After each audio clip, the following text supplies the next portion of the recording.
नमस्कार मित्रांनो, मनी मॅनेजर्सच्या निफ्टी ॲनालिसिसमध्ये आपले स्वागत आहे। गुरुवारी मार्केट गॅप अप ओपन झाले 24,125ला आणि 5 मिनिटमध्येच 24,107चा लो घेऊन अपसाईड मूव्ह केली। साधारण 12च्या सुमारास 24,200 ही लेवल ब्रेक केली आणि 24,261चा हाय दिला, परंतु अर्ध्या तासामध्येच पुन्हा निफ्टीने डाऊन मूव्ह केले आणि 2 वाजेपर्यंत साईडवेज मूव्ह करत कंटिन्यू डाऊन मूव्ह घेतली।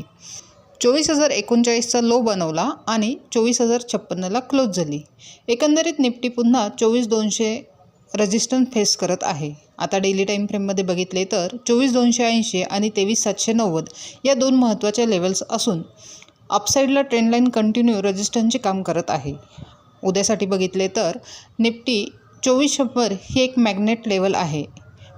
जर अपसाईडला मूव्ह केले तर पुन्हा 24,100 हिट होईल, तसेच डाऊनसाईडला मूव्ह झाले तरी देखील 24,100 पुन्हा हिट होणार आहे। तसेच 5 मिनिट टाईम फ्रेममध्ये बघितले तर 23,950 हा सपोर्ट असून 24,280 हा अपसाईड हर्डल आहे।